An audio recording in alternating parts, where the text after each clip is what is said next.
Hello friends, எல்லாருக்கும் வணக்கம். நான் உங்கள் டேவிட் அன்பு. இன்றைக்கி நாம் இந்த வீடியோவில் ஒரு முக்கியமான வார்த்தையை எப்படி யூஸ் பண்ணுறது அப்படிங்கிறத கற்றுக்க போகிறோம். வீடியோவை ஸ்கிப் பண்ணாமல் பாருங்கள், அப்போ தான் உங்களுக்கு புரியும். அதை எவ்ரிடே கம்யூனிகேஷன் இம்ப்ளிமெண்ட் பண்ணவும் முடியும். சரிங்களா? அப்படியே ஃபஸ்ட் டைம் நம்ம சேனலுக்கு வந்திருக்கீங்கன்னா மறக்காமல் நம்ம சேனலை சப்ஸ்கிரைப் பண்ணிட்டு பெல் பட்டனை கிளிக் பண்ணி வச்சுக்கோங்க. அப்போ தான் நான் போடுற வீடியோஸ் உங்களை தொடர்ந்து சேரும். நாம் இப்போ டிலே இல்லாமல் வீடியோக்குள்ளே போயிடலாம். ஃப்ரெண்ட்ஸ், அப்புறம் ஒரு முக்கியமான விஷயம், அடுத்த மாதத்துக்கான பேசிக் டு அட்வான்ஸ்டு கோர்ஸோட அட்மிஷன் ஸ்டார்ட் ஆயிடுச்சு. இதில் நீங்கள் ஜாயின் பண்ண விருப்பப்படுறவங்க இப்போ ஸ்ட்ரீம் ஆகிட்டு இருக்க இந்த அட்வர்டைஸ்மெண்ட்டில் விருப்பப்படுறவங்க இப்போ ஸ்ட்ரீம் ஆகிட்டு இருக்க நம்பருக்கு எங்களுக்கு வாட்ஸ்அப் பண்ணுங்கள். நாங்கள் உங்களுக்கு டீட்டெயில்ஸ் அனுப்புகிறோம். ஃப்ரெண்ட்ஸ், இன்றைக்கி நாம் பார்க்க போகிற டாபிக் என்ன அப்படின்னா லெட். இந்த லெட்டை எப்படி சென்டென்ஸோட பிகினிங்கில் போட்டு யூஸ் பண்ணணும், அப்படி போட்டால் என்ன அர்த்தத்தை அது கொடுக்கும் அப்படின்னு நம்ம நிறைய வீடியோஸ் போட்டிருக்கோம். இன்றைக்கி அதை நாம் பார்க்க போகிறது கிடையாது. இந்த லெட் அப்படிங்கிறது உங்களுக்கு தெரியும், இது ஒரு வேர்ப். இன்றைக்கி இந்த லெட்டை நம்ம சென்டென்ஸோட மெயின் வேர்பாக எப்படி யூஸ் பண்ண போகிறோம் அப்படிங்கிறத நம்ம கற்றுக்க போகிறோம். சரிங்களா? உங்களுக்கு தெரியும், லெட் அப்படிங்கிற வார்த்தையினுடைய அர்த்தம் விடு அப்படின்னு அர்த்தம். அதாவது ஒரு விஷயத்தை நம்ம அலோ பண்ணுறது, அனுமதிக்கிறது. அதான் இதனுடைய அர்த்தம். விடு அப்படின்னா எப்படி ஒரு விஷயத்தை நாம் மற்றவங்க பண்ணுறதுக்கு அலோ பண்ணுறது, அனுமதிக்கிறதா நம்ம லெட் அப்படிங்கிற வார்த்தையாக ஆங்கிலத்தில் வச்சுருக்கோம். இப்போது இதனுடைய 3 காலங்களுக்கும், அதாவது V1, V2, V3 அப்படின்னு நம்ம வேர்போட 3 ஃபார்மட் சொல்லுவோம். பார்த்தீங்களா நண்பர்களே? அந்த 3 ஃபார்மட்லேயுமே இந்த லெட்டு என்ன ஆகுதாமா, ஒரே மாதிரி தான் இருக்காமா. ஓகே, இப்போ பாருங்கள், இங்கேயும் லெட்டு, இங்கேயும் லெட்டு, இங்கேயும் லெட்டு. ஆனால் ஒரே ஒரு ஹிண்ட் மட்டும் உங்களுக்கு இருக்குது. என்ன தெரியுமா? V1ல் ஹீ ஷீட்டுக்கு வரும்பொழுது லெட்ஸ் அப்படிங்கிற வார்த்தையை நம்ம யூஸ் பண்ணுவோம்.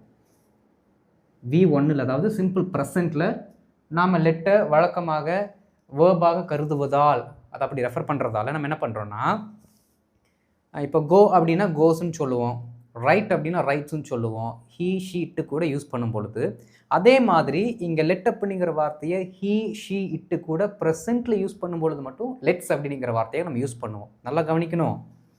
அஃபாஸ்டஃபி போடலை, இன்கேஸ் இப்படி போட்டு அஃபாஸ்டஃபி எஸ் போட்டேன் அப்படின்னா அது லெட் அஸ் அப்படிங்கிற வார்த்தையை குறிக்கும். நிறைய பேர் தப்பு பண்ணுவீங்க இதில் தான். புரியுதுங்களா? எப்படி அஃபாஸ்டஃபி இல்லாமல் லெட்ஸ் அப்படின்னு தனித்து வந்துச்சுன்னா அது ஒரு மெயின் வர்பு. எப்படி மெயின் வேர்பு. அதுவே அஃபாஸ்டஃபியோட வந்துச்சுன்னா ஒரு வேர்பும் ஒரு அப்ஜெக்டிவ் ப்ரொனவுனும், அஸ் அப்படிங்கிற அப்ஜெக்டிவ் ப்ரொனவுனும் சேர்ந்து வருது. சரிங்களா? அப்போது இதை நம்ம படிக்க போகிறது இல்லை, இதை தான் படிக்க போகிறோம். சரி நண்பர்களே, பாஸ்ட்டுக்கும் லெட்டு தான், V3க்கும் லெட்டு தான். இதில் நிறைய பேருக்கு கன்ஃபியூஷன்ஸ் எங்கே வரும் அப்படின்னா, ப்ரெசண்ட்டாக பாஸ்ட் எப்போ அந்த சென்டென்ஸை கண்டுபிடிக்கிறது அப்படின்ட்டு. சப்ஜெக்டுக்குள்ளே போயிடலாம், அதுக்கப்புறம் நாங்கள் வரேன். இப்போ பாருங்கள் நண்பர்களே, இப்போது ஒரு சென்டென்ஸ் எழுதுகிறேன் பாருங்கள். ஃபஸ்ட்டு பேசிக்லேருந்து போயிடலாம். நமக்கு ஆல்ரெடி படிச்சிருக்கோம்ல, அதுலேருந்து போயிட்டோம்னா இது கொஞ்சம் ஈஸியான பண்ணிடலாம்னா அண்டர்ஸ்டாண்ட் பண்ணிக்கலாம். பாருங்கள், let him go, let him go. இதற்கு நமக்கு என்ன தமிழ் அர்த்தம்னு தெரியும். லெட் ஹிம் கோ. ஓகே, அவனை அவனை போக விடு. இன்கேஸ் மரியாதையாக சொல்கிறோம் அப்படின்னா அவரை போக விடு அப்படின்னு நம்ம சொல்லுவோம். இது வழக்கமாக நமக்கு தெரிஞ்சது. எப்படி? லெட் ஹிம் கோ, அவனை போக விடு.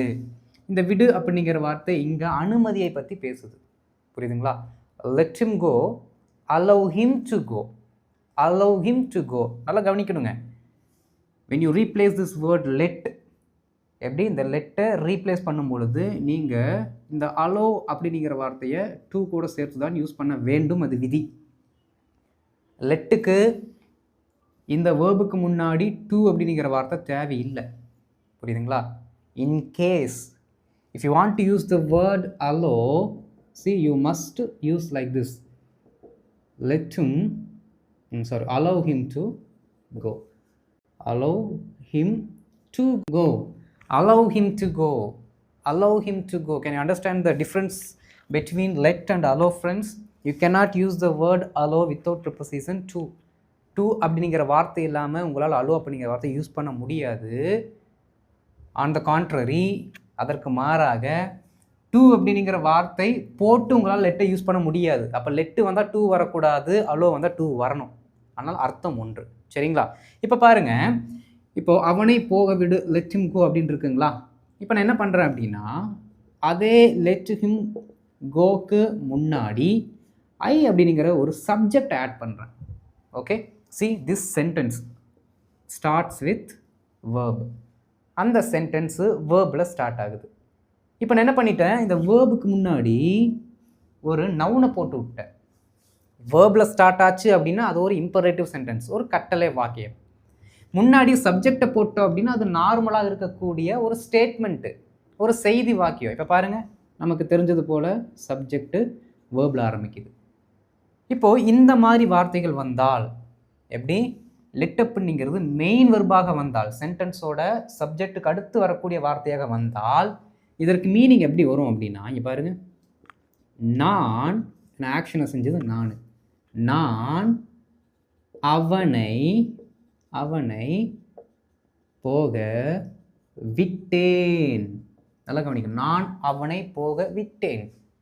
அந்த ஆக்ஷனை நான் செஞ்சேன்னு அர்த்தம். எந்த ஆக்ஷனை நான் செஞ்சேன், அலோ பண்ணுற ஆக்ஷனை நான் செஞ்சேன். புரியுதுங்களா நண்பர்களே? இதற்கு தான் லெட்டை யூஸ் பண்ணுறாங்க இங்கிலீஷில் மெயின் வெர்பாக. ஐ லெட் ஹிம் கோ, அவன் போகட்டும். ஐ லெட் ஹிம் கோ, நான் அவனை போக விட்டேன். தே லெட் ஹிம் கோ, அவங்க அவனை போக விட்டாங்க. வி லெட் ஹிம் கோ, நாங்கள் அவனை போக விட்டோம். புரியுதுங்களா? தே லெட் ஹிம் கோ, அவனை போக விடு. தே லெட் ஹிம் கோ, அவங்க அவனை போக விட்டாங்க. புரியுதுங்களா? இதில் இன்னொரு ஹைலைட் இருக்குது. என்ன அப்படின்னா, சரி தலை, நீ சொல்கிறதெல்லாம் கரெக்டு தான், வாஸ்தவம் தான். இங்கே லெட்டு பார்க்கும்போது V1ஆகவும் தான் இருக்குது, V2ஆக தான் இருக்குது. நீங்கள் என்ன சொல்கிறீங்க, விட்டேன் அப்படின்னு சொல்கிறீங்க. நான் என்ன சொல்கிறேன்னா, நான் அவங்கள போக விடுறேன், நான் அவனை போக விடுறேன்னு மீனிங்கில் சொல்கிறேன். அப்போது லெட்டப்புங்கிறது ப்ரெசண்ட்லேயும் பாஸ்ட்லேயும் ஒரே ஃபார்மில் இருக்கிறதுனால ப்ரெசண்ட்டாக பாஸ்டாக நாங்கள் எப்படி அண்டர்ஸ்டாண்ட் பண்ணிக்கிறது யுவர் ஆனர் அப்படின்னு நீங்கள் கேட்பீங்க. அதனால தான் லெட்டப்புங்கிற இந்த வார்த்தையை நீங்கள் மெயின் வெர்பாக யூஸ் பண்ணும் பொழுது தயவு செய்து காலத்தை குறிக்கக்கூடிய வார்த்தைகளை இணைச்சு பேசுங்க. அப்போ தான் மீனிங் கன்வே ஆகும். பாருங்கள், yesterday I let him go. எஸ்டர்டேனாலே ஆட்டோமேட்டிக்காக நமக்கு தெரியுது அது கடந்த காலம். நேற்று நம்ம ஒரு ஆக்ஷனை செஞ்சோம். நேற்று என்ன ஆக்ஷனை செஞ்சோம், அலோ பண்ணோம், அனுமதிக்கிற ஆக்ஷனை செஞ்சோம். I let him go yesterday. எப்படி, yesterday I let him go, இல்லாட்டி எஸ்டர்டே ஊற்றி கடைசியில் போடுங்க, எங்கேயும் ஓடிடாது. I let him go yesterday, நான் அவனை நேற்று போக விட்டேன். புரியுதுங்களா? அடுத்து பாருங்க, இந்த எஸ்டர்டே விட்டுருங்க, இங்கே நவ் அப்படிங்கிற வார்த்தையை சேர்த்திடலாம். இப்போ சொல்லுங்க, I let him go now. I let him go now. I let him go now. நான் அவனை இப்போ போக விடுகிறேன்.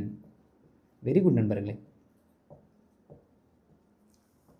நான் அவனை இப்போ என்ன பண்ணுறேன், போக விடுறேன். நான் இப்போ அவனை போகிறக்கு அலோ பண்ணுறேன், அனுமதிக்கிறேன் அப்படின்னு அர்த்தம். புரியுதுங்களா? இந்த பேசிக்ஸ் எல்லாம் கொஞ்சம் நல்லா தெரிஞ்சால் மட்டும்தான், அந்த கீ டிஃப்ரென்சஸ் எல்லாம் தெரிஞ்சால் மட்டும்தான் இந்த வார்த்தையை கரெக்டாக யூஸ் பண்ண முடியும். புரியுதுங்களா? அப்புறம் நிறைய பேர் என்ன பண்ணுவாங்க அப்படின்னா, இங்கே லெட்டுக்கு அடுத்து ஹிம்முக்கு பதிலாக இங்கே ஹீ போடுவாங்க, ஷீ போடுவாங்க. கனவுல கூட அப்படி ஒரு ஃபார்மேட்டே இல்லைங்கிறத நீங்கள் என்ன பண்ணுங்கள், ஞாபகத்தில் வச்சுக்கோங்க. கனவுல கூட வராது அந்த மாதிரி போட்டால் தப்பு, ஆப்வியஸாக தப்பு. அப்படி பண்ணக்கூடாது. அப்போது இங்கே ஹிம்மு, ஹெர்ரு, அஸ்ஸு, அப்புறம் வேணா இருக்குங்க தெம், இந்த மாதிரி வார்த்தைகளை தான் நம்ம யூஸ் பண்ணணும். சரி, இப்போது கான்செப்டுக்கு வாங்க பார்க்கலாம். இப்போ இந்த லெட்டப்புங்கிற வார்த்தையை நாம் ப்ரெசண்ட்டில் ஏதோ பண்ணுறோம் அப்படின்னா, ப்ரெசண்ட்டில் வரக்கூடிய ஒரு வார்த்தை நவ்வாக இருக்கட்டும், ஆல்வேஸ், இந்த மாதிரி ஒரு சில வார்த்தையை போட்டு சொல்லலாம். பாஸ்ட்டாக இருந்துச்சுன்னா பாஸ்ட்டுக்கு ரெஃபர் பண்ணக்கூடிய ஏதாவது ஒரு சில டைம் அட்வர்ப்ஸை நம்ம யூஸ் பண்ணிக்கலாம். இப்படி யூஸ் பண்ணோம் அப்படின்னா, விட்டேனா, விட்டானா, அவங்க விட்டாங்களா, புரியுதுங்களா, இல்லை இப்போ அவங்க அனுமதிக்கிறாங்களா, விடுறாங்களா, அவ அனுமதிக்கிறாளா, அவள் விடுறாளா அப்படிங்கிற மீனிங்கை நீங்கள் ஐடென்டிஃபை பண்ண முடியும். புரியுது நண்பர்களே? இவ்வளோதான் கான்செப்ட். ஃப்யூச்சர்னால் ரொம்ப சிம்பிள். ஃப்யூச்சர்னால் நீங்கள் அந்த V3 வராது. ஃப்யூச்சர் அப்படின்னா இந்த லெட்டுக்கு முன்னாடி வில் அப்படிங்கிற வார்த்தை வந்துடும். வில்லு வந்துட்டாலே நமக்கு 100% தெரிஞ்ச ஒரு ஃப்யூச்சர் அப்படின்ட்டு. அதனால் ஃப்யூச்சருக்கு இங்கே பிரச்சனை கிடையாது. ப்ராப்ளம் எங்கே இருக்குது அப்படின்னா, ப்ரெசண்ட்டாக பாஸ்ட்டாக அதில் தான் இருக்குது. இப்போ நம்ம டைம் அட்வர்பை போட்டோம் அப்படின்னா அந்த தப்பும் நம்ம பண்ண மாட்டோம். புரிஞ்சிருக்குன்னு நினைக்கிறேன். இந்த பேசிக் பேக்ரவுண்டு இந்த லெட் அப்படிங்கிற வார்த்தைக்கு. இப்போ நம்ம என்ன பண்ணலாம்னா ஒரு சில எக்ஸாம்பிள்ஸை பார்க்கலாம் நண்பர்களே. பார்க்கும் பொழுது என்னுடைய உண்மையான யூசேஜஸ் நமக்கு புரிய வரும். சரிங்களா? இப்போ நம்ம டிலே இல்லாமல் எக்ஸாம்பிள்ஸ்குள்ளே போயிடலாம்.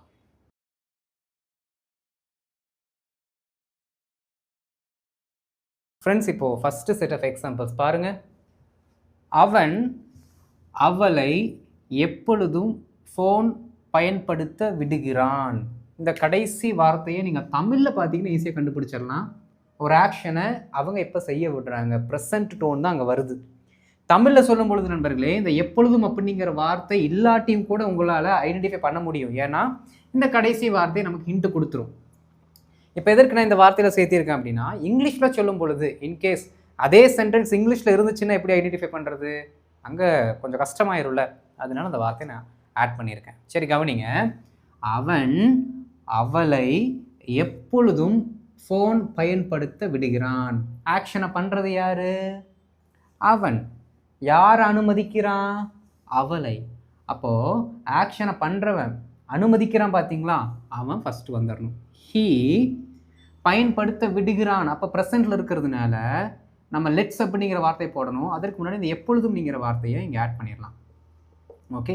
ஹீ ஆல்வேஸ் லெட்ஸ் இந்த லெட்டுக்கு அடுத்து இமீடியட்டாக எந்த நபரை அவர் அனுமதிக்கிறாரோ அந்த நபரை சொல்லணும். லெட் அப்படிங்கிற வார்த்தைக்கு அடுத்து எந்த நபரை அவர்கள் அனுமதிக்கிறார்களோ அந்த நபரை நாம் என்ன பண்ண வேண்டும், மென்ஷன் பண்ணணும். லெட்ஸுக்கு அடுத்து அவளை அப்படின்னா ஹெர். ஓகே.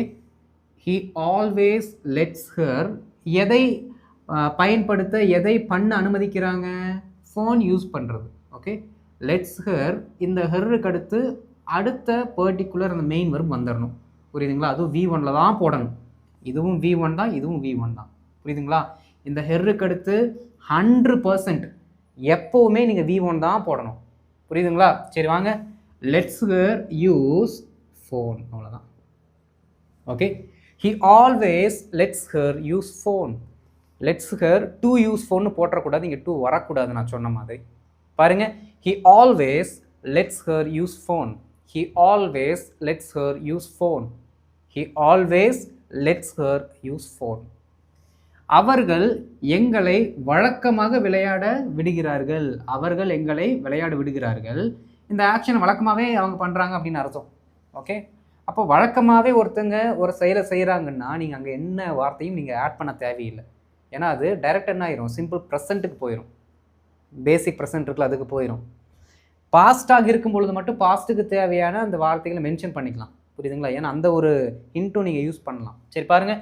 அவர்கள் எங்களை வழக்கமாக விளையாட விடுகிறார்கள். ஆக்ஷனை பண்ணுறது இவங்க. தே. ஓகே. லெட் எங்களை. லெட்டுக்கு அடுத்து யாரை? எங்களை. அஸ் என்ன பண்ண விடுறாங்களாமா? ப்ளே. வெளியில் விளையாட விடுறாங்க அப்படின்னு ஒரு வார்த்தை எக்ஸ்ட்ரா ஆட் பண்ணிக்கலாம். Outside. அவங்க எங்களை வழக்கமாகவே வெளியில் விளையாட அனுமதிக்கிறாங்க. அவங்க எங்களை வழக்கமாகவே வெளியில் விளையாட விடுறாங்க அப்படிங்கிற meaning. They let us play outside. They let us play outside. நீங்கள் லெட்ஸ்ன்னு சொல்ல வேண்டாம். சொன்னீங்க அப்படின்னா நீங்கள் தேக்கு அடுத்து சும்மா பேசும் பொழுது ஷீக்கு அடுத்து வரக்கூடிய அந்த லெட்ஸை சொல்கிற மாதிரி இருக்கும். அதனால் தே லெட் அஸ் அப்படின்னு சொல்லுங்கள். Okay. They let us play outside. இப்போது இது ஃபுல்லாகவே பார்த்தீங்கன்னா பிளெயினாக இருக்குங்க நண்பர்களே. எந்த காலத்தையும் நம்ம சொல்லலை. நீங்கள் சும்மாவே எந்த காலத்தையும் போட்டு சொல்லலை அப்படின்னா அது மேக்ஸிமம் ப்ரெசண்ட் கூட பொருந்திடும். ஓகே. வழக்கமாக ஜென்ரலாக இருக்கக்கூடிய திங்ஸை சொல்கிறாங்க அப்படின்ட்டு. பாஸ்ட்டாக இருக்கும் பொழுது என்ன ஆகும் அப்படின்னா ஆட்டோமேட்டிக்காக நாம் ஒரு காலத்தை உணர்த்தக்கூடிய சொல்லை என்ன பண்ணுவோம், ஆட் பண்ணுவோம். புரியுதுங்களா? இதை விட முக்கியமான ஒரு விஷயம் என்ன அப்படின்னா, நாம் இந்த வார்த்தைகளை வந்து ஏதோ ஒரு இன்சிடென்ட் கூட தான் பேசிகிட்டு இருக்கோம். ஏதோ ஒரு இன்சிடென்ட் நடக்குது, இல்லாட்டி ஏதோ சம்பவத்தை பற்றி நம்ம பேசிகிட்டு இருக்கோம்னு வச்சுக்கோங்களேன். அந்த சம்பவத்தை நாம் பாஸ்ட்டில் பேசிகிட்டு இருந்தோம் அப்படின்னா இந்த சென்டென்ஸு பாஸ்ட்டு கூட போய் கனெக்ட் ஆகிக்கும். ஒருவேளை ஒரு சம்பவத்தை நம்ம ப்ரெசென்ட்லேயே பேசிகிட்டு இருக்கோம், ப்ரெசென்ட்டில் நடக்கிற சம்பவத்தை பற்றி பேசிகிட்டு இருக்கோம் அப்படின்னா இந்த வார்த்தை டைம் ரிலேட்டடாக இருக்கக்கூடிய அட்வர்ப் இல்லாமையே ப்ரெசென்ட் கூட போய் கனெக்ட் ஆகிக்கும். மொட்டையை அப்படி பார்க்கும்போது மட்டும்தான் பிரச்சனை. மற்றபடி அந்த இன்சிடென்ட் கூட பேசும்பொழுது அந்த டிஃப்ரென்ஸோ அந்த கன்ஃபியூஷன்ஸோ வராது. சரி பாருங்கள். They let us play outside. They let us play outside. நான் இப்போது உன்னை சமைக்க விடுறேன். இப்போ உன்னை சமைக்க விடுறேன், நாளைக்கு விட மாட்டேன். இப்போ உன்னை சமைக்க விடுறேன். யார்? நான். ஐ லெட் யாரை? யூ. எதற்கு? சமைக்க. எப்போ? இப்போ. நவ். முடிஞ்சு போச்சு. I let you cook now. I let you cook now. நான் உன்னை இப்போ சமைக்க விடுறேன். I let you cook now. லெட்டுக்கு அடுத்து அந்த பர்டிகுலர் அப்ஜெக்டிவ் ப்ரொனவுன். இதற்கடுத்து V1ல் எந்த ஆக்ஷன் அவங்க நம்ம பண்ண விடுறோமோ அந்த ஆக்ஷனோட V1 form. I let you cook now. ஏன்னா இந்த V1 ஃபார்ம் சென்டென்ஸோட மெயின் வெர்பை என்ன டென்ஸில் இருக்குங்கிறத நிர்ணயிக்காது, இதுதான் நிர்ணயிக்கும். அதனால் அதை விட்டுருங்க. இங்கே தான் நீங்கள் கான்சன்ட்ரேட் பண்ணணும். இது எப்பயுமே V1 தான். இங்கே நம்ம V2 V1 எது போட்டாலும் டென்ஸோட அந்த தமிழ் அர்த்தத்தை மாற்றிடும். ஐ let you cook now. I let you cook now. நாங்கள் தினமும் உழைப்பாளிகளை ஓய்வெடுக்க விடுகிறோம். யார்? நாங்கள். அப்போது வி லெட். ஓகே, இது வரைக்கும் பார்த்தீங்கன்னா அஸ்ஸு, தெம்மு, அப்புறம் மீ, ஹெர் அந்த மாதிரி வார்த்தையை போட்டுட்ருந்தோம். இந்த இடத்துல பார்த்தீங்கன்னா வேறு ஒரு நபர்கள் வருகிறார்கள். அந்த நபர்களையும் நம்ம மென்ஷன் பண்ணணும். புரியுதுங்களா? இங்கே அஸ் போட்டிருக்கோம், இங்கே ஹர் போட்டிருக்கோம், இங்கே யூ போட்டிருக்கோம். இங்கே உழைப்பாளிகள் அப்படிங்கிற ஒரு ஒரு செட் ஆஃப் பீப்புள் இருக்காங்க, அவங்கள அப்படியே போட்டுக்க வேண்டியதான். We let the labourers. Labourers உழைப்பாளிகள் ரெஸ்ட் எடுக்க விட்றாங்களா? Rest everyday. ஓகே, டூ ரெஸ்ட்டுன்னு போட தேவையில்லை. நான் சொன்ன மாதிரி அது தேவையே இல்லை. We let the labourers rest everyday. We let the labourers rest everyday. We let the labourers rest everyday. புரியுது நண்பர்களே? ஒரு சிலருக்கு இந்த ரெஸ்ட் அப்படிங்கிற வார்த்தையை பார்க்கும்போது தப்பாக இருக்குமா அப்படிங்கிற மாதிரி தோணலாம். இப்படி தான் ஸ்ட்ரக்சர். ரெஸ்ட்டுங்கிறது இந்த இடத்துல நவுன் கிடையாது, வேர்ப். ஓகே, பாருங்கள். We let the labourers rest every day. கடைசியாக ஒரு சென்டென்ஸ். ஆசிரியர் மாணவர்களை கேள்விகள் கேட்க விடுறதில்லை. வழக்கமாகவே டீச்சர் என்ன பண்ணுறது இல்லையாம்மா, ஸ்டூடெண்ட்ஸ் அந்த ஆக்ஷனை செய்ய அனுமதிக்கிறது இல்லை. மேலே எல்லாமே அனுமதிக்கிறாங்க, பாசிட்டிவ். இந்த இடத்துல அனுமதிக்கிறது இல்லை அப்படின்னு நெகட்டிவில் சொல்கிறோம். ரொம்ப சிம்பிள். பாருங்கள், டீச்சர் தானே, அப்போது த டீச்சர் வழக்கமாகவே பண்ணுறதுனால லெட்ஸ். டீச்சர் அப்படிங்கிறவங்க ஒரு பெண்ணாக இருக்கிறாருன்னு வச்சுக்கோங்களேன். செகண்ட் டைம் சொல்லும் பொழுது ஷீன்னு சொல்லுவோம். ஒரு ஆணாக இருந்தால் ஹீ அப்படின்னு நம்ம சொல்லுவோம். அப்போ ஷீ வந்தால் லெட்ஸு, ஹீ வந்தால் லெட்ஸு. புரியுதுங்களா? அதனால் டீச்சர் அப்படிங்கிற சிங்குலருக்கு நம்ம லெட்ஸை போட்டு தான் ஆகணும். ஓகே, த டீச்சர் லெட்ஸ் யாரை? மாணவர்களை. லெட்ஸுக்கு அடுத்து அந்த நவுனை போடணும், த ஸ்டூடெண்ட்ஸ். ஓகே, என்னவாம்மா? மாணவர்களை கேள்விகளை கேட்க விடுகிறதில்லை. அப்போது ask questions. Okay, ask questions. இப்போ நல்லா கவனிக்கணுங்க, சென்டென்ஸ் நெகட்டிவில் இருக்குது. இது நம்ம எப்பயும் போல் வழக்கமாக பாசிட்டிவில் எழுதிட்டோம். இப்போ இந்த லெட்ஸ் இருக்குல்ல நண்பர்களே, இதை நம்ம என்ன பண்ணுறோம் அப்படின்னா, இங்கே பாருங்கள், டசன்ட் லெட் அப்படின்னு நம்ம சொல்கிறோம். பிரிச்சிட்டோம். லெட்ஸை நம்ம டோன்ட், டசன்ட் அப்படின்னு வர்ற மாதிரி இங்கே பிரிச்சாச்சு. ஹீ சிங்ஸ். ஹீ சிங்ஸ், அவன் பாடுறான். He doesn't sing. He doesn't sing, அவன் பாடுறதில்லை. நெகட்டிவ் ஆயிடுச்சா? The teacher lets positive. The teacher doesn't let. Lets கிடையாது, let. The teacher doesn't let the students ask questions.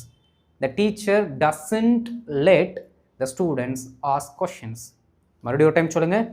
The teacher doesn't let the students ask questions. மேலே வாங்க. I let you cook now. I let you cook now. இந்த லெட்டை நீங்கள் இப்போது இப்படி சொல்லுங்கள், நெகட்டிவில் சொல்லுங்கள். ஐ don't let you cook now. நான் இப்போ என்ன பண்ண மாட்டேன், உன்னைய குக் பண்ணுறதுக்கு நான் அனுமதிக்க மாட்டேன். இப்போது அந்த வேலையை நான் உன்னைய செய்ய விட மாட்டேன் அப்படிங்கிற மாதிரி நம்ம சொல்கிறோம். அப்போது ஐ லெட் யூ குக் நவ்வை நெகட்டிவில் மாற்றும் பொழுது I don't let you cook now. I don't let you cook now. They don't let us play outside. They don't let us play outside. அதாவது டோன்ட்டுங்கிற வார்த்தை மட்டும் முன்னாடிங்கெல்லாம் ஆட் பண்ணிங்கன்னா வேலை முடிஞ்சுது. ஹீ ஷீட்டுக்கு மட்டும் பார்த்தீங்கன்னா டசன்ட் அப்படின்னு போடணும். போட்டுட்டு அந்த பக்கம் V1 மாற்றிக்கணும். லெட்டை வந்து லெட்ஸ்லேருந்து லெட்டாக வச்சுக்கணும். ஆனால் இந்த மாதிரி லெட் அப்படிங்கிற வார்த்தையே வரும்பொழுது ப்ரெசென்ட் இருக்கிறதுனால இங்கே டோன்ட் மட்டும் போட்டால் வேலை முடிஞ்சுது. They don't let us play outside. அவங்க எங்களை வெளியில் விளையாட அனுமதிக்கிறது இல்லை அப்படிங்கிற மாதிரி மீனிங் மாறி. புரியுதுங்களா நண்பர்களே? ரொம்ப ரொம்ப ஈஸி. இப்போ ஒரு சில எக்ஸாம்பிள்ஸ் பாஸ்ட்லையும் பார்த்தலாம்.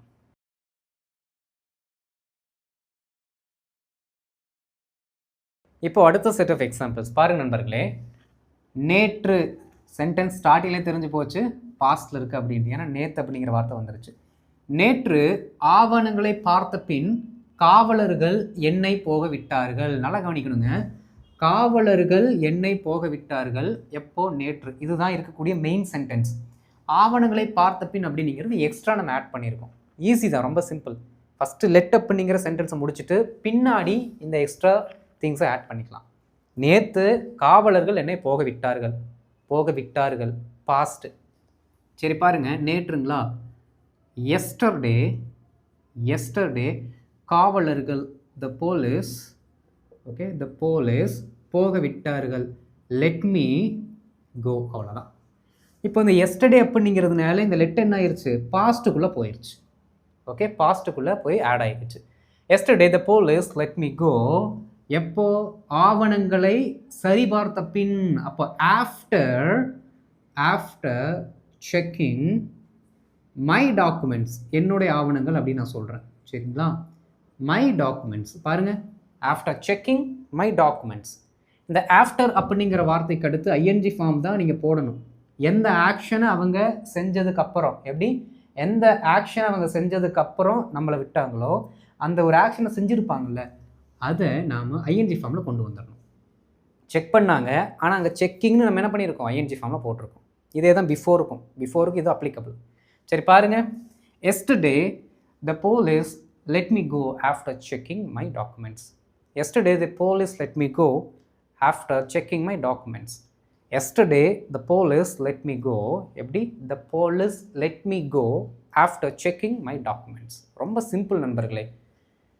கடந்த வருடம் அவனை போட்டியில் பங்கேற்க குழு என்ன பண்ணலை? விடவில்லை. ஆக்ஷனை செய்யலை, நெகட்டிவில் போயிடுச்சு. போன வருஷம் அவனை போட்டியில் பங்கேற்க யார் விடலை? இவங்க அந்த ஆக்ஷனை செய்யலை அப்படின்னு அர்த்தம். சரி பாருங்கள், கடந்த வருடம் லாஸ்ட் இயர். அவ்வளோதான். லாஸ்ட் இயர் குழு அப்படின்னா த கமிட்டி. த கமிட்டி ஒரு ஐ தான், மற்றது எல்லாமே பார்த்தீங்கன்னா MMTTE வரணும். சரிங்களா? பாருங்கள், last year the committee didn't let. எப்படி? லெட்டை பாஸ்ட்டுக்கு மாற்றும் போது டின்ட்டு, அங்கே டசன்ட்டு டோன்ட் வந்துச்சு. இது பாஸ்டாக இருப்பதுனால didn't. Okay, last year the committee didn't let him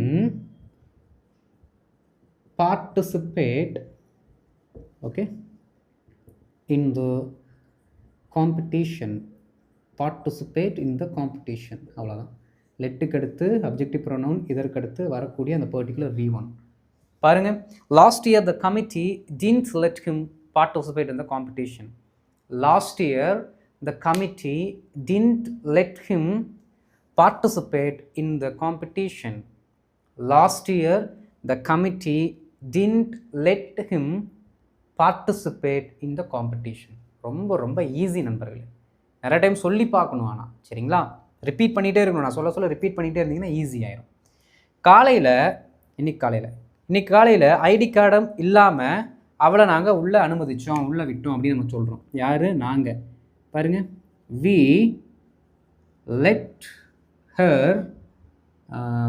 நாங்கள் அவளை விட்டோம், அனுமதித்தோம். we let her ID card இல்லாமல். வித்தவுட் an ஐடி கார்டு எப்போ? இன்றைக்கி காலையிலையா? அப்போ திஸ் மார்னிங். டுடே மார்னிங்னு சொல்லக்கூடாது, திஸ் மார்னிங் தான் சொல்லணும். பாருங்கள், we let her without an ID card this morning. we let her உள்ளே விட்டோம் இருக்குங்களா, அப்போது let her inside. இன்சைட் அப்படிங்கிற வார்த்தை யூஸ் பண்ணணும். Okay, we let her inside without an ID card this morning. This morning we let her inside without an ID card. This morning we let her inside without an ID card. Okay, ஆங்கிலேயர்கள் நம்மை சுதந்திரமாக வாழ விட்டார்கள். ஆங்கிலேயர்கள் நம்மை சுதந்திரமாக வாழ விட்டார்கள். இது ஹிஸ்டாரிக்கல் கான்டெக்ஸ்டாக இருக்கிறதுனால, ஹிஸ்ட்ரியை பற்றி பேசுகிறதுனால நமக்கு தெரியும் பாஸ்டில் இருக்குது அப்படின்ட்டு. ஓகே, பாருங்கள், ஆங்கிலேயர்கள் யார்? The British. The British let us live freely. அவ்வளோதான், simple. The British let us live freely. இப்போ தமிழ் சென்டென்ஸ் விட்டுருங்க, இதை மட்டும் பாருங்கள். The British let us live freely அப்படின்னா இது ப்ரெசென்ட்டில் இருக்கா பாஸ்ட்டில் இருக்கா அப்படிங்கிற உங்களுக்கு டவுட் வந்துச்சுன்னா இது ஈஸியாக மேக்ஸிமம் பாஸ்ட்டுக்கு தான் நம்ம சொல்லுவோம். ஏன்னா ஹிஸ்டாரிக்கல் ஓரியன்டாக இருக்கிறதுனால ஆல்ரெடி நடந்து முடிஞ்ச சம்பவம்ங்கிறத சென்டென்ஸை பார்க்கும்போதே நமக்கு தெரியுது, ஏன்னா வரலாறு. ஓகே நண்பர்களே, பாருங்கள். The British let us live freely. The British let us live freely. அவ்வளோதான், ரொம்ப ரொம்ப ஈஸி. ஃப்யூச்சர் அப்படின்னா ரொம்ப சிம்பிள் நண்பர்களே. இங்கே பாருங்கள், நீங்கள் என்ன பண்ணலான்னா இந்த இடத்துல வில்ல போட்டுக்கலாம். திஸ் மார்னிங் இருக்குல்ல, அதை விட்டுருங்க. Okay, we will let her inside without an ID card அப்படி சொல்லி பாருங்க. We will let her, will let her, we will let her inside without an ID card. நாங்கள் என்னது ஐடி கார்டு இல்லாமல் அவளை உள்ளே விடுவோம். யார் கேட்பீங்க? ஐடி கார்டு இல்லாமல் நாங்கள் அவளை உள்ளே விடுவோம். We will let her inside without an ID card. We will let her inside without an ID card. Who's going to question us? யார் எங்களை கேள்வி கேட்க போகிறீங்க? அப்படியெல்லாம் சொல்லலாம். ரொம்ப ரொம்ப ஈஸி. அப்போ நீங்கள் கொஞ்சம் கூர்மையாக கவனிக்க வேண்டியது பாஸ்ட்டுக்கும் ப்ரெசண்ட்டுக்கும் இது எப்படி ஒர்க் ஆகுது. Both present negative positive, past negative positive, இதுக்கு என்ன பண்ணிக்கணும், நீங்கள் ப்ராக்டிஸ் பண்ணிக்கணும். சரிங்களா நண்பர்களே? ரைட், இந்த வீடியோ உங்களுக்கு பிடிச்சிருக்குன்னு நினைக்கிறேன், புரிஞ்சிருக்குன்னு நினைக்கிறேன். பிடிச்சிருந்துச்சுன்னா மறக்காமல் லைக் பண்ணிட்டு மற்றவங்க ஷேர் பண்ணுங்கள். அண்ட் இதான் ஃபஸ்ட் டைம் நம்ம சேனலுக்கு வந்திருக்கேன், மறக்காம நம்ம சேனலை சப்ஸ்கிரைப் பண்ணிட்டு பெல் பட்டனை கிளிக் பண்ணி வச்சுக்கோங்க. அப்போ தான் நான் போடுற வீடியோஸ் உங்களுக்கு தொடர்ந்து வந்து சேரும். தொடர்ந்து வீடியோவை பாருங்கள், பயனடைந்து கொள்ளுங்கள். நம்ம அடுத்த வீடியோவில் பார்க்கலாம். அது வரைக்கும் இதை நல்லா ப்ராக்டிஸ் பண்ணுங்கள். Thank you friends.